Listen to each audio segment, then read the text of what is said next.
ধানমন্ডি ৩২ নম্বরে আওয়ামী লীগ দেখলেই গণধোলাই।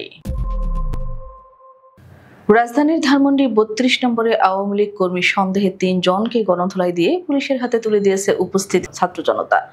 বৃহস্পতিবার রাত 8:30টার দিকে এ ঘটনা ঘটে। জানা গেছে, ওই সময় ধানমন্ডি ৩২ নম্বরে এক ব্যক্তি ভিডিও কলে কাউকে পরিস্থিতি দেখাচ্ছিলেন।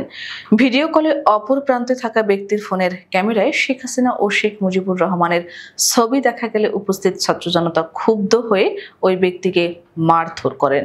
পরে পুলিশ ঘটনাস্থলে গিয়ে তাকে উদ্ধার করে। ছাত্র জনতার দাবি, আটক ব্যক্তির নিজের ফোনেও শেখ হাসিনা ও শেখ মুজিবুর রহমানের ছবি পাওয়া গেছে।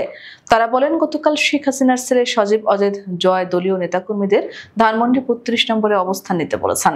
তাই আওয়ামী লীগ কর্মীরা যাতে কোনো অঘটন ঘটাতে না পারেন সেজন্য তারা সেখানে অবস্থান নিয়েছিলেন।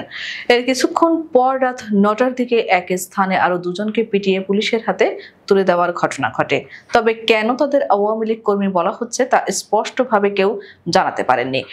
ঘটনার সময় উপস্থিত জনতা আওয়ামী লীগের দালাল হুঁশিয়ার, জিয়ার সৈনিক এক হও, লড়াই করো ইত্যাদি স্লোগান দেন। এ ব্যাপারে রমনা বিভাগের উপপুলিশ কমিশনার মাসুদ আলম বলেন, এখান থেকে 3 জনকে আটক করা হয়েছে। তাদের ফোন চেক করে জিজ্ঞাসাবাদ করা হবে। যদি নির্দোষ হন ছেড়ে দেওয়া হবে, আর দোষী প্রমাণিত হলে আইনানুগ ব্যবস্থা নেওয়া হবে। উল্লেখ্য, শেখ হাসিনার একের পর এক ভুল সিদ্ধান্ত, চরম দাম্ভিকতা এবং ক্ষমতালোভী স্বৈর শাসনের কারণে আওয়ামী লীগ ধ্বংসের দ্বার প্রান্তে পৌঁছে গেছে। এসব কারণে সাবেক এই প্রধানমন্ত্রী 5 আগস্ট গণ অভ্যুত্থানের মুখে দেশ ছাড়তে বাধ্য হন। একই সঙ্গে আওয়ামী লীগকেও পলাতক দলে পরিণত করেন।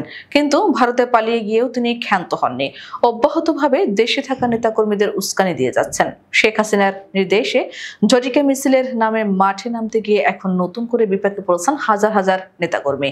এতদিন যারা নানা কৌশল অবলম্বন করে এলাকায় কোনো মতে টিকেছিলেন, তারাও এখন দৌড়ের মধ্যে আছেন। ইতিমধ্যে সারা দেশে অনেকে গ্রেপ্তার হয়েছেন। বিশ্লেষকরা বলছেন, শেখ হাসিনার নতুন ভুলে খাদের কিনারে থাকা আওয়ামী লীগ এখন একেবারে খাদের মধ্যে পড়ে গেছে।